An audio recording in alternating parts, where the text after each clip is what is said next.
યત્સંકલ્પાત પતિતપનો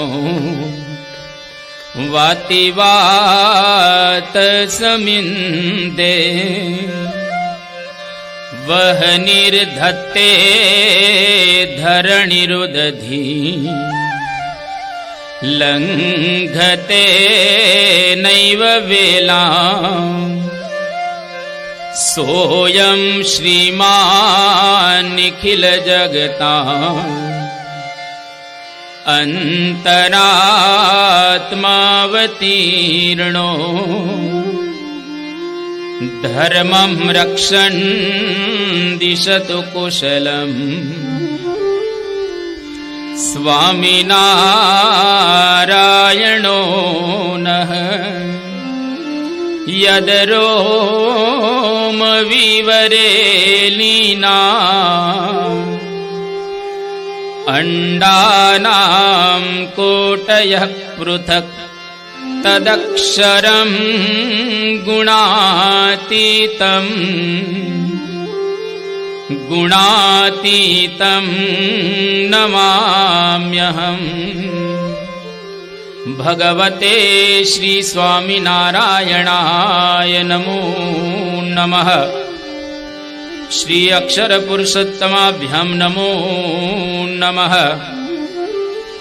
શ્રી ગુણાતીતાનંદ સ્વામી મહારાજાય નમો નમઃ. શ્રી ભગતજી મહારાજાય નમો નમઃ. શ્રી શાસ્ત્રીજી મહારાજાય નમો નમઃ. શ્રી યોગીજી મહારાજાય નમો નમઃ. શ્રી પ્રમુખ સ્વામી મહારાજાય નમો નમઃ.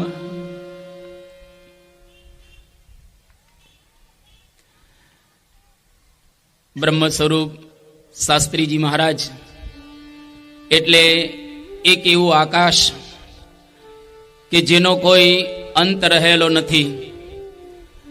શાસ્ત્રીજી મહારાજ એક એટલો મહાન સાગર છે કે જેનું કોઈ ઊંડાણ પ્રાપ્ત થઈ શકે એવું નથી.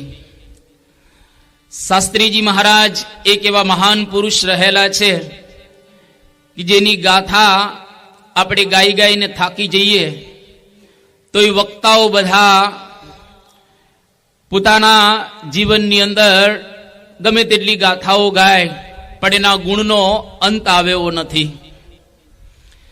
પણ સાગરમાંથી કોઈ એક ચમચી પાણી પીવે એનો મતલબ એવો થયો કે સાગરનો સ્વાદ એને સંપૂર્ણ ચાખી લીધેલો છે.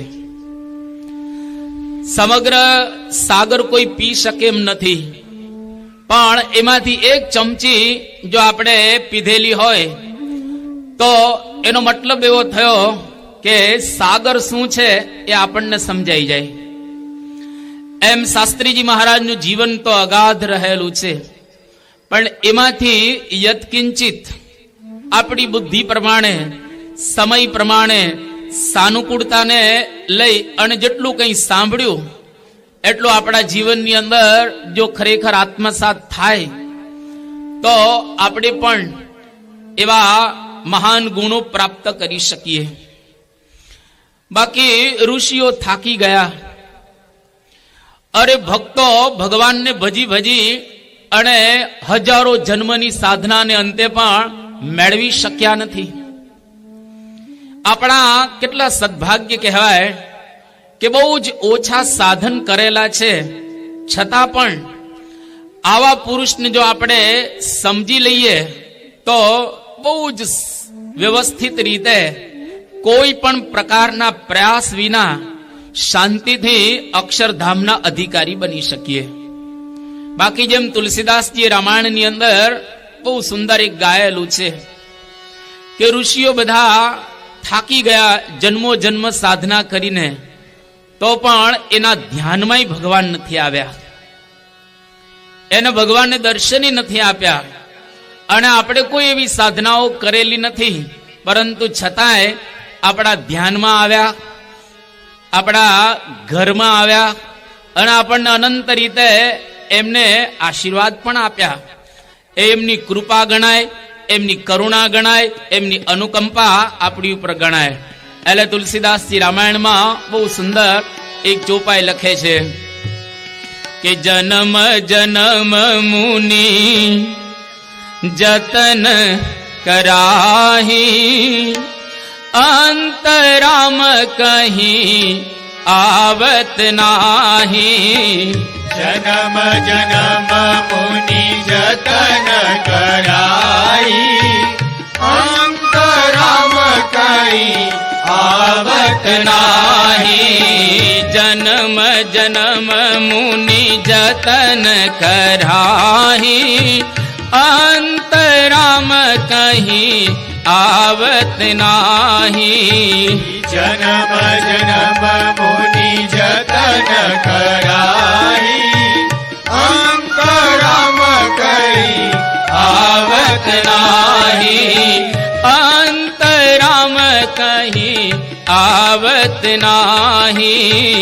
अंतराम कहीं आवत नाही.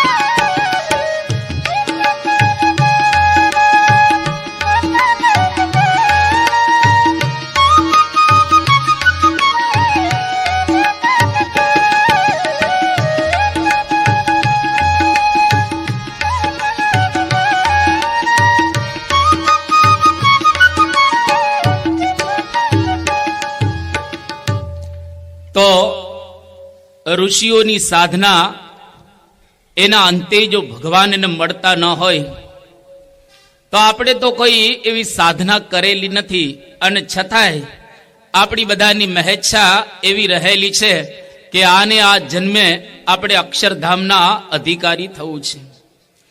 અધ્યાત્મ માર્ગની અંદર કરવાનું ઓછું છે, સમજવાનું વધારે છે. આ માર્ગ વિકટ પણ રહેલો છે અને સરળ પણ રહેલો છે. જો સમજતા ન આવડે તો કરોડોના કરોડ જન્મ વ્યતીત થઈ જાય તો એક ડગલું ચાલી ન શકીએ, અને જો સમજતા આવડે તો ઘર બેઠા ગંગા, ઘર બેઠા અક્ષરધામના અધિકારી બની શકાય. એટલા માટે આ માર્ગ શૂરસ્ય ધારા નિશિતા, અસ્ત્રાની ધાર ઉપર ચાલવા જેવો માર્ગ છે. અને વત્સ પદમ તરંતી, જેમ વાછડાનું પગ એમાં જે પાણી ભર્યું હોય એને જેટલી સહજતાથી આપણે કૂદીને તરી જઈએ એટલી જ સહજતાથી આ સંસાર સાગર પણ તરી શકાય છે. એના માટે ખાલી એટલું જ આપણે કરવાનું કે આપણા જીવનની અંદર આપણે જ્યાં છીએ ત્યાંથી થોડીક બુદ્ધિને સતેજ કરી અને આ જ્ઞાનના સીમાડાની પાસે પહોંચવાનું છે, એટલે કે જ્ઞાન પ્રાપ્ત કરવાનું છે. છેલ્લા 6 દિવસથી આપણે શાસ્ત્રીજી મહારાજના દિવ્ય ચરિત્રોનું પાન અને ગાન કરી રહેલા છીએ. ગઈકાલે જ્યારે અડધો 1 કલાક આપણે જુદા જુદા પ્રશ્નોનું સમાધાન કર્યું હતું. એટલા માટે સમાધાન કર્યું હતું કે બ્રહ્મ સ્વરૂપ શાસ્ત્રીજી મહારાજે ગઈકાલે આપણે જેમ સાંભળ્યું પ્રમાણે વઢવાણ, બોચાસણ, સારંગપુર, ગોંડલ, અટલાદરા અને છેલ્લું ગઢડા, આ 5 શિખરબદ્ધ મંદિરો બાંધ્યા અને એ સમગ્ર આલમની અંદર અક્ષર અને પુરુષોત્તમ મહારાજના વિજય ધ્વજ છે એ ફરકવા લાગ્યા. પરંતુ છતાંય લોકોને થોડા પ્રશ્ન રહેતા હોય છે, અને આ 6 દિવસ દરમિયાન ઘણા બધા આપણને પૂછતા હોય છે કે આનું શું, આનું શું, આનું શું.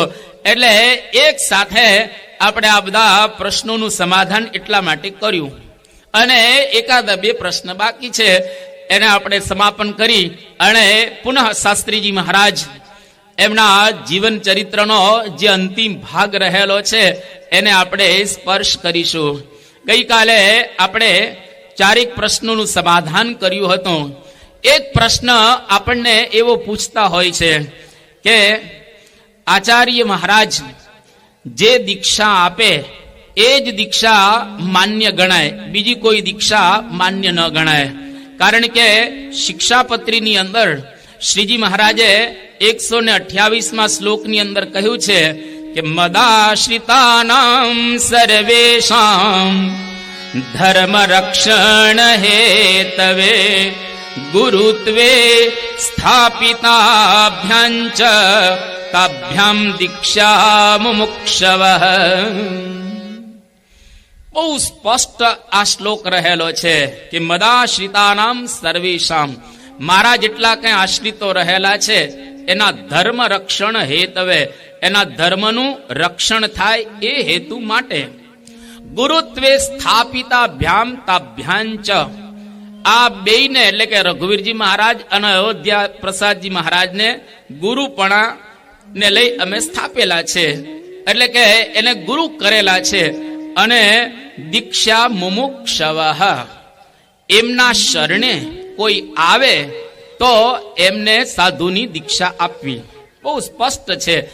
આ બંનેને અમે આચાર્ય સ્થાપ્યા છે, એના શરણે કોઈ આવે તો એને દીક્ષા આપવી.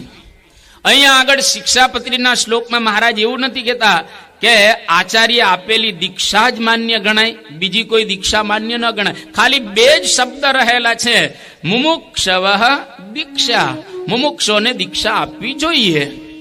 આમાં માન્ય અમાન્યનો ક્યાં સવાલ જ રહે છે. પરંતુ લોકો આપણને જુદા જુદા એવા પ્રશ્ન પૂછતા હોય છે. પણ સત્સંગી જીવન ગ્રંથની અંદર બીજું પ્રકરણ 51મો અધ્યાય અને 9મો શ્લોક, એની અંદર બહુ સ્પષ્ટ મહારાજ લખે છે. એ શ્લોકની અંદર કહે છે સંપ્રાપ્ય દીક્ષામ ઇહ ભક્તિ ધર્મ યુક્તાત ગુરોઃ ભાગવતીમ નરઃ પ્રાક અર્ચામ તતઃ પ્રાપ્ય તદ ઉક્ત રીત્યા ભક્તિમ વિદધ્યાત અપતંદ્રી વિષ્ણોઃ. આ એનો જવાબ છે આ શ્લોકનો.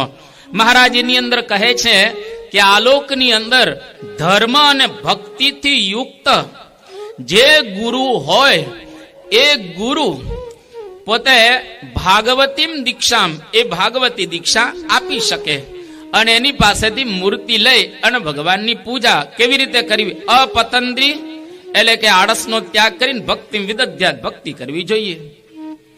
આમાં ક્યાંય મહારાજ એવું નથી લખતા કે આચાર્ય મહારાજની પાસેથી જ દીક્ષા લેવી અને એ દીક્ષા લેશો તો જે દીક્ષા માન્ય ગણાશે. આવી બિલકુલ વાત મહારાજે કોઈ જગ્યાએ નથી શિક્ષાપત્રીમાં કરી, નથી સત્સંગી જીવન ગ્રંથમાં કરી, નથી સત્સંગી ભૂષણમાં કરી, નથી હરિલીલા અમૃતની અંદર કરી, નથી હરિચરિત્રામૃત સાગરની અંદર કરી. તો બધાને ઘણી વખત શંકા રહેતી હોય, એ શંકાનું સમાધાન એટલું જ છે કે એવા મહાન ગુરુ દીક્ષા આપે એ દીક્ષા માન્ય છે. મહારાજના વખતમાં શુકાનંદ સ્વામીને મુક્તાનંદ સ્વામી દીક્ષા આપેલી. નિષ્કુળાનંદ સ્વામીના પૂર્વાશ્રમના દીકરા માધવજી એને ગોપાળાનંદ સ્વામી દીક્ષા આપી અને ગોવિંદાનંદ નામ પાડેલું. અદ્ભુતાનંદ સ્વામીના બે ભાઈ જેને ગોપાળાનંદ સ્વામી દીક્ષા આપેલી. રામદાસ સ્વામીએ 18 ગૃહસ્થોને દીક્ષા આપેલી. એમાં મહારાજે પછી બીજી વાર દીક્ષા નથી આપી. આ સંતોએ આપી દીધી એ દીક્ષાને મહારાજે માન્ય રાખેલી છે. જો માન્ય ન હોય તો મહારાજ દીક્ષા આપત ને, એટલે સાધુ દીક્ષા આપે એ માન્ય છે. જો ગોપાળાનંદ સ્વામી આપતા હોય, મુક્તાનંદ સ્વામી આપતા હોય તો બ્રહ્મ સ્વરૂપ શાસ્ત્રીજી મહારાજ, યોગીજી મહારાજ અને પ્રમુખ સ્વામી મહારાજ દીક્ષા આપે એ દીક્ષા કેમ માન્ય ન ગણાય? એ અતિશય માન્ય દીક્ષા રહેલી છે. એટલે કદાચ કોઈકને આવો મનની અંદર રહેતું હોય તો એનું આ સમાધાન રહેલું છે. અને એક નાનકડો પ્રશ્ન એને આપણે સમાપ્ત કરીએ અને આગળ ચાલીએ, શાસ્ત્રીજી મહારાજના જીવનને સ્પર્શીએ. ઘણા એવું પૂછતા હોય છે કે સદગુરુ ગુણાતીતાનંદ સ્વામી અને સદગુરુ ગોપાળાનંદ સ્વામી આને કેમ વાઘા પહેરાવવામાં આવે છે?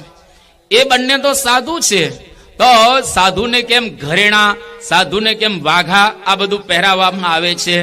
જવાબ ફક્ત એટલો જ રહેલો છે કે આલોકની અંદર આપણે એને સાધુ માનીએ છીએ, પણ જ્યારે મૂર્તિ પધરાવીએ છીએ ત્યારે પરલોકના ભાવથી આપણે પધરાવીએ છીએ. ગુણાતીતાનંદ સ્વામી અક્ષર બ્રહ્મનો અવતાર છે અને ગોપાળાનંદ સ્વામી મુક્ત રહેલા છે.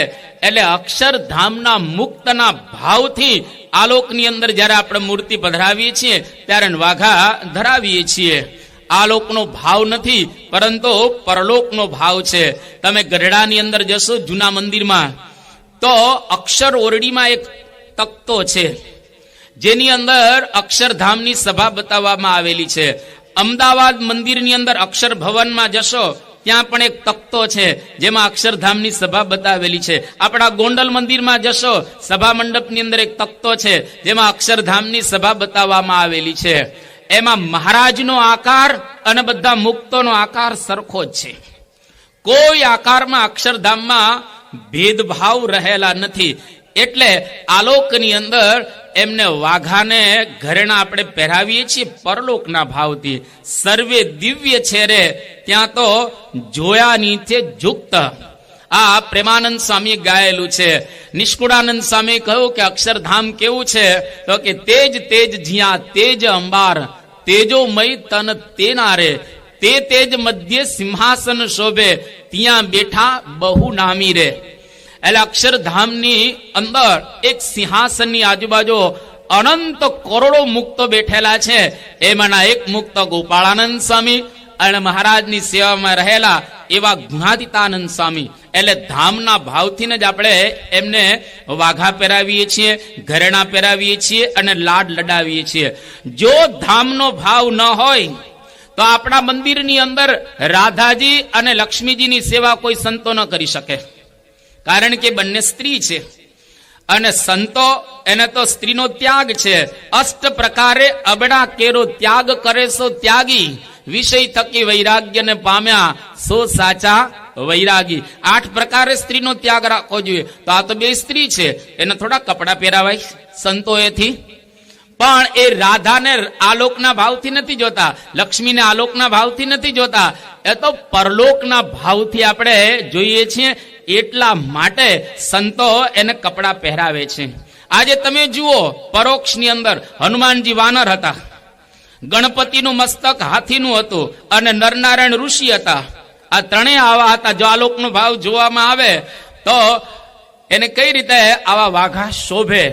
પરંતુ ગણપતિને સરસ વાઘા ધરાવવામાં આવે છે.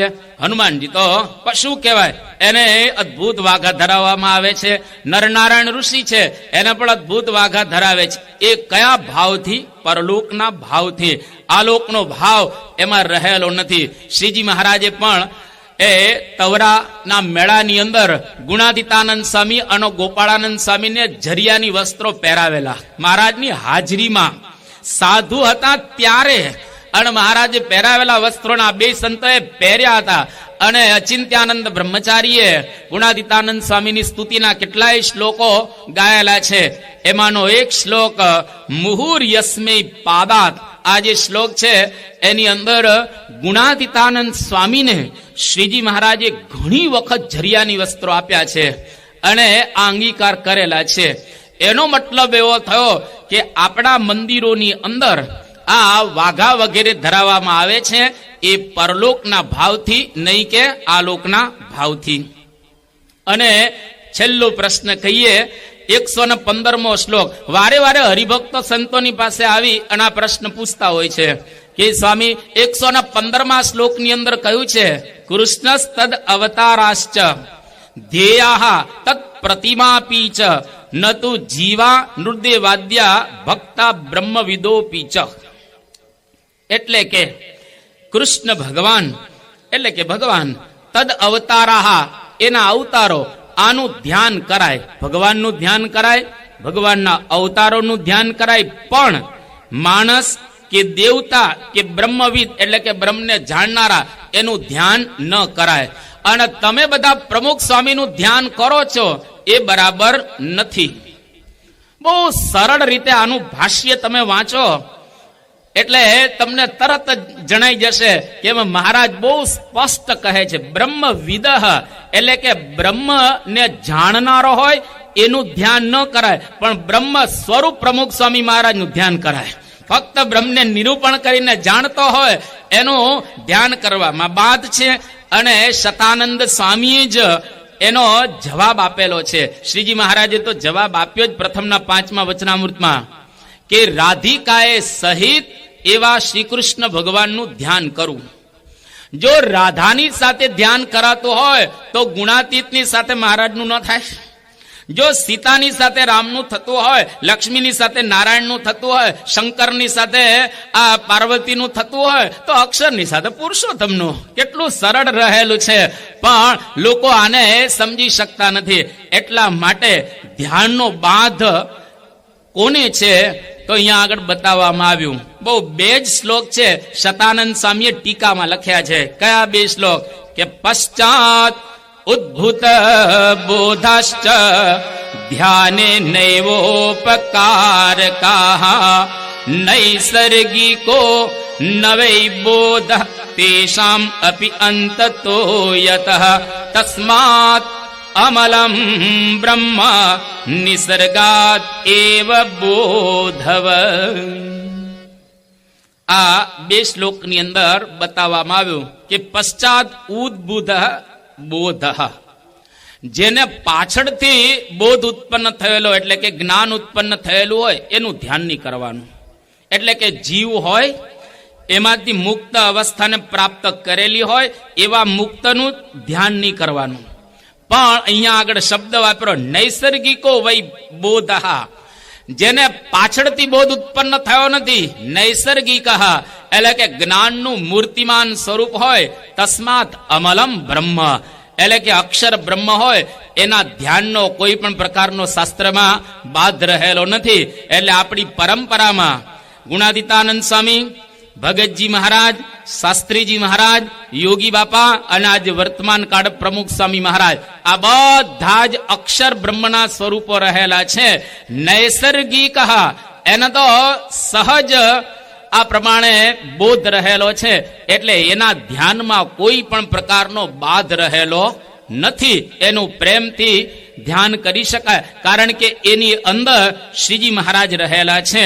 એટલે ટૂંકમાં આ ઉત્તર આપણે જાણીએ અને આપણે કદાચ કોઈક આપણને કહે તો એને આ જવાબ આપી શકાય. અહીંયા આગળ પ્રશ્નને આપણે સમાપ્ત કરીએ છીએ. પુનઃ શાસ્ત્રીજી મહારાજના જીવન ચરિત્રનો દોર આપણે સાંધીએ. બ્રહ્મ સ્વરૂપ શાસ્ત્રીજી મહારાજ આપણે જે પ્રમાણે ગઈકાલે જોયું એ પ્રમાણે એમને આટલા મંદિરો બાંધ્યા. એક આદર્શ નેતા હતા શાસ્ત્રીજી મહારાજ. એક દ્રઢ નિર્ણય શક્તિવાળા શાસ્ત્રીજી મહારાજ હતા. એમના જીવનની અંદર એમને જે નક્કી કર્યો એ પ્રમાણે એમને કર્યું છે. એમના જીવનમાં ભલે ગમે તેટલા વિઘ્નો આવ્યા, એમનો એક પ્રિય શ્લોક હતો, વિઘ્નેહિ પુનઃ પુનરપી પ્રતિહન્યમાના પ્રારબ્ધમ ઉત્તમ જનાહ ન પરિત્યજંતી. એક વખત કામનો પ્રારંભ કર્યો પછી એને ક્યારેય છોડવાનું નહીં, એવી દ્રઢ નિર્ણય શક્તિ શાસ્ત્રીજી મહારાજની અંદર હતી. સંવત 1976 સાલ જો એક મિશનનું સ્ટેટમેન્ટ લઈને શાસ્ત્રીજી મહારાજ આવેલા હતા. આ લોકની અંદર એ આવ્યા હતા. એને એક જ કામ કરવાનું હતું. શું કરવાનું હતું? એને મંદિરો બાંધી ઉપાસનાની પરિશુદ્ધિ કરવાની હતી. અને એમને ત્રિદોષ થયેલો, મંદવાળ હતો શાસ્ત્રીજી મહારાજને. ખૂબ માંદા હતા, એકદમ પથારી વશ હતા. એવા સંજોગોની અંદર મહુવાથી એક હરિભક્ત આવ્યા, નરસિંહદાસ છગનલાલ. આમ તો એ ગુણભાવી હતા. અને એ જ્યારે મંદિર એમને બાંધેલું હતું લક્ષ્મીનારાયણનું, અને શોધતા હતા કે એવા પુરુષ દ્વારા પ્રતિષ્ઠા કરાવીએ કે જેના દ્વારા મૂર્તિમાં દૈવત આવે. એવા પુરુષમાં દૈવત હોય તો મૂર્તિમાં દૈવત આવે. એટલે એ પુરુષની શોધમાં હતા. ને કોઈકે કહ્યું કે બ્રહ્મ સ્વરૂપ શાસ્ત્રીજી મહારાજ એવા મહાન સંત છે. એટલે શાસ્ત્રીજી મહારાજની પાસે આવ્યા, પણ શાસ્ત્રીજી મહારાજ તો બીમાર હતા. 2 દિવસ બાદ પુનઃ દર્શન કરવા માટે આવે છે. અને શાસ્ત્રીજી મહારાજ એકદમ જાગી ગયા. અંતર્યામી પણ બોલ્યા કે મંદિર કરવા તેડવા આવ્યા છો? એટલે પેલા એ કહ્યું કે હા સ્વામી, મંદિર કરવા માટે તેડવા આવ્યા છીએ, પ્રતિષ્ઠા માટે. શાસ્ત્રીજી મહારાજ એકદમ ઉભા થઈ ગયા. એ કે મારો જન્મ જ મંદિરો બાંધવા માટે થયેલો છે, એના માટે જ હું આવેલો છું. અને કે હું આવીશ પ્રતિષ્ઠા કરવા. બીમાર હતા પરંતુ છતાંય શાસ્ત્રીજી મહારાજ પ્રતિષ્ઠા કરવા માટે એ જાય છે. શાસ્ત્રીજી મહારાજને એક વખત કહેવામાં આવ્યું કે સ્વામી, અત્યારે આપણે વડતાલથી જુદા પડી ગયેલા છે, આ મંદિરો બધા બાંધ્યા છે, પણ કદાચ વડતાલ સંસ્થાની સાથે સમાધાન થાય અને આપણે વડતાલની અંદર ભળી જવાનું થાય તો યાદ રાખજો, આપણે બહુ પ્રયત્ન કરેલો વડતાલ સંસ્થાની સાથે સમાધાનનો. શાસ્ત્રીજી મહારાજે હવેલીઓ બાંધી રાખેલી હતી આચાર્ય મહારાજની, અને ઘણો બધો પ્રયત્ન કર્યો પણ છેલ્લે સુધી સમાધાન ન થયું. એટલે કોઈ કે હરિભક્તે કહ્યું કે સ્વામી, કદાચ સમાધાન આપણે વડતાલની સાથે થાય અને પછી આપણે એની અંદર ભળી જઈએ અને બધા મંદિરો પાછા વડતાલ દેશની અંદર જતા રહે અને અક્ષર પુરુષોત્તમ મહારાજને બધે બીજા દેવ પધરાવવામાં આવે તો શું થાય? શાસ્ત્રીજી મહારાજ કે નવી ગિલ્લી અને નવો દંડો, ફરી પાછા આપણે અક્ષર પુરુષોત્તમના એ મંદિરો બાંધીશું, કારણ કે મારો જન્મ જ એના માટે એ થયેલો છે. આવું શાસ્ત્રીજી મહારાજ આ પ્રમાણે કહે છે. અને એના જીવનની અંદર એકદમ દ્રઢ નિર્ણય શક્તિ અને આદર્શ નેતા. ભલભલાને શાસ્ત્રીજી મહારાજ સમજાવી શકતા હતા. શાસ્ત્રીજી મહારાજના જીવનના 4 પ્રસંગો, એમાં 2 ભગતજી મહારાજના અને 2 જાગા સ્વામીના. અહીંયા આગળ આપણે નિરૂપણ આજે બહુ કરવાના નથી, પણ તમે જીવન ચરિત્રમાંથી વાંચજો. એક તો ભગતજી મહારાજ નું સન્માન કર્યું જુનાગઢની અંદર. જે જુનાગઢમાંથી ભગતજી મહારાજને ઝેરના લાડુ સાથે વિદાય આપેલી, અને ભગતજી મહારાજના શરીરે એકદમ આ ફોલ્લા ફોલ્લા થઈ ગયા હતા અને બહુ જ એમની ગરમી નીકળેલી હતી. એ ભગતજી મહારાજને 32 વર્ષ પછી જુનાગઢમાં આચાર્ય મહારાજની સાથે એકદમ એનું સન્માન કરવા, એના જેવી બગી, એના જેવો ઉતારો, એના જેવું આસન એ શાસ્ત્રીજી મહારાજે કરાવ્યો. તો ભગતજી મહારાજનું સન્માન અને ભગતજી મહારાજે ભાદરોડમાં જે સુખ આપ્યું એ રોટલા ખવડાવીને, આ 2 પ્રસંગો. અને જાગા સ્વામી એ જયારે જુનાગઢમાં કથા વાર્તા કરતા હતા એટલે લોકોને ખૂબ આકર્ષણ થઈ ગયું, અને ધીરે ધીરે એવા દ્વેષી કોઈ હશે અંદર ખાને પ્રવૃત્તિ શરૂ કરી કે આ જાગા સ્વામીના આસને તો બહુ ભેગા થાય છે બધા, અને ગુણાતીત જ્ઞાનના પ્રહરી, ગુણાતીત જ્ઞાનના જબરજસ્ત પ્રવક્તા જાગા સ્વામી હતા. અને જો આવું આવું ચાલુ રાખશે તો ગુણાતીત જ્ઞાનનો બહુ વિસ્તાર થઈ જશે. એટલે જાગા સ્વામીના આસને કોઈ ન જવા જોઈએ. બંદી કરાવી જીભાઈ કોઠારી દ્વારા, અને જાગા સ્વામી ઉદાસ થઈ ગયા. શાસ્ત્રીજી મહારાજ રાજકોટથી જુનાગઢ પધાર્યા, જીભાઈ કોઠારીને સમજાવીને બંદી દૂર કરે છે, અને જાગા સ્વામી બહુ રાજી થઈ ગયા. આશીર્વાદ 2 હાથે આપ્યા અને કહ્યો કે આજથી જેટલા જેટલા મારાથી સત્કર્મ થશે એ બધા જ સત્કર્મનું પુણ્ય તને પ્રાપ્ત થશે. શાસ્ત્રીજી મહારાજને આશીર્વાદ આપ્યા અને બંદી તોડાવી, અને અંત અવસ્થાએ જાગા સ્વામીની સેવા કરવા માટે ગયા, કારણ કે ભગતજી મહારાજની સેવા કરી શક્યા ન હતા એટલા માટે. તો શાસ્ત્રીજી મહારાજ કહેતા આ 4 પ્રસંગો જો કોઈ જીવનની અંદર યાદ રાખશે તો એના અર્ધા કામાદિક દોષો તો બળી જશે. એટલે કેટલી સરળતાથી આપણને સમજાવે છે. અર્ધા કામાદિક દોષોને બાળવા બહુ અઘરા છે. આ સહેજે સહેજે આપણા દોષો બળી જાય. તો આવા એક આદર્શ નેતા બંદી તોડાવી શકે અને આચાર્ય મહારાજની સાથે એનું સન્માન કરાવી શકે. એ પ્રમાણે શાસ્ત્રીજી મહારાજ બધી ગોઠવણ કરી, અને શાસ્ત્રીજી મહારાજ કેવા એક દ્રઢ નિર્ણય શક્તિવાળા અને આદર્શ નેતૃત્વ ધરાવતા હતા. આપણી સંસ્થાનું બંધારણ કર્યું.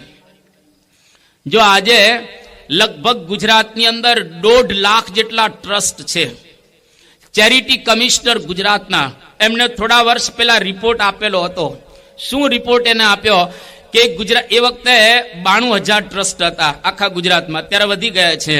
કે આખા ગુજરાતના 92,000 ટ્રસ્ટમાં જો કોઈનો પહેલો નંબર આપવાનો હોય તો બીએપીએ સંસ્થાનો. એ એકદમ પરફેક્ટ આ લોકોનું બધું કામ રહેલું છે. એનું કારણ આપણું બંધારણ બરાબર છે. આ બીએપીએ સંસ્થાનું જે બંધારણ છે એના 2-4 નાનકડા મુદ્દા. જ્યારે સંસ્થાનું બંધારણ કરવામાં આવે છે એ વખતે બ્રહ્મ સ્વરૂપ શાસ્ત્રીજી મહારાજ મગનભાઈ અહીંયા સુરતના જે સેક્રેટરી આપણી સંસ્થાના હતા, એના તપાસ કરવા માટે મુંબઈ મોકલે છે. કે આપણે બંધારણ કરવાનું છે, બધા મુદ્દા લખીને. અને પછી મુંબઈ ગયા અને ત્યાંના જે બધા સોલિસિટર્સ બધા હોય એની પાસે સલાહ લીધી અને સલાહ લઈને પાછા આવ્યા. એની અંદર શાસ્ત્રીજી મહારાજને કહ્યું કે સ્વામી, આ સલાહ લઈને હું આવ્યો છું, એમાં સાહેબ એવું કહે છે કે આ ધાર્મિક સંસ્થા છે, જાહેર સંસ્થા છે, એટલે એમાં જે બધા સભ્યો હોય, બંધારણની અંદર જે બધા કમિટી હોય, સભ્યો હોય બધા, એનું ઇલેક્શન કરવું પડે, ઇલેક્શન થી અંદર આવે. ત્યારે શાસ્ત્રીજી મહારાજ મગનભાઈના વાંચીને કહે છે કે મારે ઇલેક્શન જોઈતું જ નથી, મારે બંધારણની અંદર ઇલેક્શન જોઈતું નથી. કારણ શાસ્ત્રીજી મહારાજ સરસ આપે છે કે ઇલેક્શન હોય તો ગમે તેવા માણસો એની અંદર આવી જાય, માટે ચાલે નહીં, એટલે મારે સિલેક્શન જોઈએ. કંઈક એવું સાહેબને તમે કહો. એટલે મગનભાઈ કહ્યું કે સ્વામી, સાહેબ તો આવું વાત કરતા હતા, આવું કહેતા હતા કે આ જાહેર સંસ્થાઓ એટલે ઇલેક્શન કરવું પડે. ત્યારે શાસ્ત્રીજી મહારાજ કે જાઓ અને સાહેબને સમજાવો. એટલે મગનભાઈ ગયા અને કહો કે અમારા સ્વામીજી આવું કહે છે કે અમારે સિલેક્શન જોઈએ, અમારે ઇલેક્શન ન જોઈએ આમાં. ત્યારે સાહેબે કહ્યું કે વાંધો નહીં, આપણે એવું પણ થઈ શકે, સિલેક્શનમાં કોઈ વાંધો નથી, થઈ શકે. પછી કહ્યું કે સભ્યને જો કાઢવા પડે તો બધા સભ્યો મળી અને પ્રમુખની સત્તાથી કાઢી શકે. અને કોઈ માંદો થાય અથવા તો બીમાર થાય અને કંઈ પણ એને થયો તો બધા મેમ્બર ભેગા થાય અને પ્રમુખની સત્તાથી એને દૂર કરી શકે અને બીજાને લઈ શકે. આવું એક અદ્ભુત બંધારણ. ઘણા બધા મુદ્દા છે, પણ ટૂંકમાં એક જ ખાલી મુદ્દો, આપણા બંધારણની અંદર સિલેક્શન છે, ઇલેક્શન નથી. એને લઈ અનેક અદ્ભુત બંધારણ બીએપીએસ સંસ્થાનું થયેલું છે. એ આદર્શ નેતૃત્વ શાસ્ત્રીજી મહારાજનું સૂચવે છે. અને આ સંસ્થાનો વહીવટ સૌથી પહેલા પ્રભુદાસ દેવસી ચલાવતા હતા, વહીવટ કરતા હતા. એના નામથી એ બધું ચાલતું હતું. જે વડતાલથી શાસ્ત્રીજી મહારાજની સાથે આવેલા, એ ધામમાં ગયા પછી વહીવટ સંસ્થાનો કોઠારી જીભાઈ રણછોડ એ સંસ્થાનો વહીવટ કરતા હતા. એ પણ વડતાલથી શાસ્ત્રીજી મહારાજની સાથે આવેલા. અને એ ગયા પછી સાધુ શ્રીજી સ્વરૂપદાસને આ વહીવટ સોંપ્યો હતો. અને ત્યાર પછી શાસ્ત્રીજી મહારાજ પોતે જ આ સંસ્થાના પ્રમુખ થયા. અને ત્યાર પછી શાસ્ત્રીજી મહારાજે પરમ પૂજ્ય પ્રમુખ સ્વામી મહારાજને પોતાના સ્થાને આ સંસ્થાના એ પ્રમુખ બનાવ્યા. તો આપણી આ સંસ્થાની અંદર આજે પરમ પૂજ્ય પ્રમુખ સ્વામી મહારાજ એ સંસ્થાના પ્રમુખ છે અને સંસ્થાના ગુરુ રહેલા છે. એ પ્રમાણે શાસ્ત્રીજી મહારાજે એક અદ્ભુત વ્યવસ્થા કરી. કેવા શાસ્ત્રીજી મહારાજ સર્વ કલા કોવિદ હતા. જો નેતાની અંદર બધા ગુણ હોવા જોઈએ.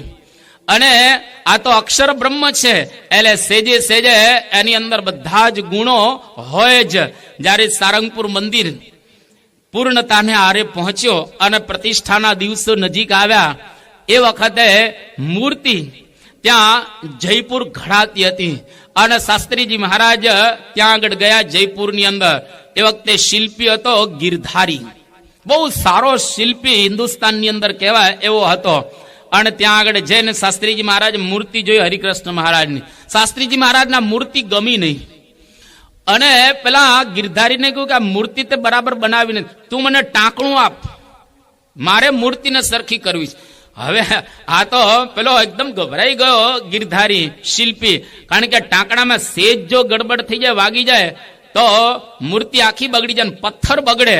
અને પેલા ગિરધારીએ કહ્યું કે સ્વામીજી તમને ન આવડે, આ તમારો વિષય નથી, તમારો વિષય માળા ફેરવવાનો છે, તમારો માળા ફેરવવાનો ને શાસ્ત્રો પર નિરૂપણ કરવાનો. આ તો અમારો વિષય રહેલો છે મૂર્તિ ઘડવી. તે શાસ્ત્રીજી મહારાજ ગિરધારીને કહે તું મને ટાંકણું આપ. જે મૂર્તિ આ પધરાવાની છે એ મૂર્તિને હું જોઈ રહ્યો છું, તું થોડો જોયે છે, જે પધરાવ એને હું સારી રીતે જોઈ રહેલો છું. અને પેલા એ ટાંકણું શાસ્ત્રીજી મહારાજને આપ્યું. શાસ્ત્રીજી મહારાજ પોતે હરિકૃષ્ણ મહારાજના મુખારવિંદ ઉપર જે કઈ ઘાટ ઘડવાનો હતો એ પોતે ત્યાં આગળ એ ઘડી રહેલા છે. અને પછી થોડો સમય પછી શાસ્ત્રીજી મહારાજ ટાંકણું પેલા ગિરધારીને આપ્યો કે હવે તું આવી રીતે ફેરફાર કર. અને ગિરધારીએ પ્રમાણે ફેરફાર કર્યો અને છેલ્લે જયારે મૂર્તિ તૈયાર થાય ત્યારે ગિરધારી બોલ્યો કે મારી ભૂલ કોઈ દિવસ કોઈ ન કાઢી શકે, પણ એક શાસ્ત્રીજી મહારાજે મારી ભૂલ કાઢી. આ એવા ખરેખર કલા કોવિદ રહેલા છે. એક વિષયમાં શાસ્ત્રીજી મહારાજને જ્ઞાન હતું. પ્રમુખ સ્વામી મહારાજ ઘણી વખત કહે છે કે શાસ્ત્રીજી મહારાજ રસિયા વાલમ, એકદમ સર્વ રસો વૈ સહ, જાણે મૂર્તિમાન રસનું સ્વરૂપ હોય વેદો પ્રમાણે, એવા શાસ્ત્રીજી મહારાજ હતા. શાસ્ત્રીજી મહારાજ સારામાં સારો રાસ રમી જાણતા હતા. જયારે રાસ રમે અદ્ભુત પોતે રાસ રમતા. એ જ શાસ્ત્રીજી મહારાજ કઈ જમીનની અંદર શું વાવવું એમને બરાબર ખ્યાલ આવતો હતો. એ શાસ્ત્રીજી મહારાજ કયો બળદ કેવા પ્રકારનો હોવો જોઈએ, બળદના વિષયમાં શાસ્ત્રીજી મહારાજને કોઈ ન પહોંચે. આમ બળદ જતો હોય તો એ શાસ્ત્રીજી મહારાજ એ બળદને ઓળખી જાય, અને એવા પોતે બળદને ઓળખવામાં માહેર હતા. એવા જ પોતે ગાયોને સારી રીતે ઓળખી શકતા હતા. એક વિષયમાં શાસ્ત્રીજી મહારાજ પોતે પાવરધા હતા. એક વખત 1939 આ પ્રસંગ ફેબ્રુઆરીની અંદર ગુજરાતના ભક્તો એક સંઘ લઈ અને સારંગપુર આવ્યા, અને સભાની અંદર શંકર કવિ, બહુ એનો અવાજ સારો હતો, અને કોક વખત હાર્મોનિયમની બહાર નીકળી જાય એટલું ઊંચું શંકર કવિ ગાતા હતા. એ શંકર કવિ એમણે પરોક્ષનું કીર્તન ગાયું કે જંગલમાં મારી છે ઝૂંપડી રે, જંગલમાં મારી છે ઝૂંપડી રે. આ જયારે કીર્તન ગાયો એટલે શાસ્ત્રીજી મહારાજ શંકર ભગતને કહ્યું કે શંકર ભગત આ પરોક્ષનું ગાવ છો, આપણા સંપ્રદાયનું પ્રગટનું એકાદું કીર્તન બનાવો, આવું જ, અને આજ ઢાળનું આજ રાગનું. શંકર કવિએ પ્રયત્ન કરો 2-4 દિવસ, પણ કઈ કીર્તન બનાવી ન શક્યા. એટલે શાસ્ત્રીજી મહારાજ યાદ કર્યું કે શંકર કવિ પેલા કીર્તન લાવો. સ્વામી મારાથી કઈ બનતું નથી. એટલે શાસ્ત્રીજી મહારાજ કહ્યું લાવો પેન અને લાવો આ મને કાગળ. પેન અને કાગળ શાસ્ત્રીજી મહારાજને આપવામાં આવ્યા, અને શંકર ભગતની હાજરીમાં જ સ્વામીશ્રીએ ત્યાં આગળ એક કીર્તન બનાવ્યું, પણ નામ શંકર કવિનું રાખ્યું. શાસ્ત્રીજી મહારાજ પોતાનું નામ ન રાખ્યો તો આવા સારા કીર્તન પણ શીઘ્ર બનાવી શકે એવા શાસ્ત્રીજી મહારાજ પોતે હતા. જ્યારે રસોઈ કરવા શાસ્ત્રીજી મહારાજ બેસે તો યોગી બાપા સ્મૃતિ કરે છે કે લીંબડીમાં એક વખત શાસ્ત્રીજી મહારાજે રીંગણાનું શાક બનાવેલું, અને રીંગણાનું શાક અમે ખાધું. એ શાકનો સ્વાદ હજુ ભૂલાતો નથી. કેટલું અદ્ભુત રીંગણાનું શાક શાસ્ત્રીજી મહારાજ બનાવતા હશે.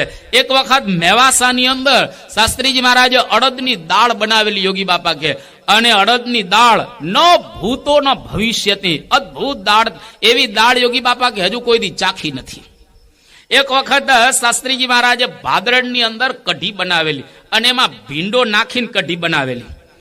અને નિર્ગુણ સ્વામીને કઈ કઢી બહુ ભાવતી નહીં હોય, પણ આજે નિર્ગુણ સ્વામીની વાટકીની અંદર કઢી પીરસવામાં આવી કે શાસ્ત્રીજી મહારાજ બનાવી છે, તમે કે ના બહુ નહીં. અને એક વાટકી નિર્ગુણ સ્વામીએ પીધી કે લાવો બીજી પી ગયા.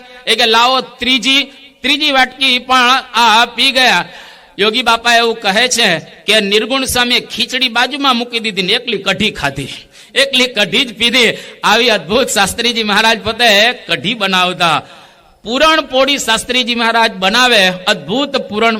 પૂજક કોઠારી સ્વામી આવ્યા છે, તાલીઓથી આપણે એમનું અભિવાદન કરીશું. શાસ્ત્રીજી મહારાજ એવી પૂરણપોળી બનાવતા કે પૂરણપોળીની ઉપર આમ સિક્કો મૂકે ને તો સિક્કો ધીરે ધીરે પૂરણપોળીમાં નીચે ઉતરી જાય. એકદમ ઉપરનું પડ છે ને એનો મહિમા છે પૂરણપોળીમાં, અને અંદરનો જે માલ એનો પણ એટલો જ મહિમા રહેલો છે. ઉપરથી આમ સિક્કો મૂકવામાં નીચે સેજે સેજે ઉતરી જાય. અને યોગી બાપા તો એવું કહેતા કે થપ્પી આમ પૂરણપોળીની કરેલી હોય એમાં ઉપર સિક્કો મૂકી દો એટલે છેક નીચે સુધી આવી જાય. એટલી પોચી આપણા મોઢામાં અત્યારે પાણી આવી જાય. તો એટલી સરસ પૂરણપોળી શાસ્ત્રીજી મહારાજ પોતે બનાવતા હતા. એટલે સર્વ કલા કોવિદ આપણે કહીએ ને, એક કળાની અંદર પોતે આ કોવિદ હતા.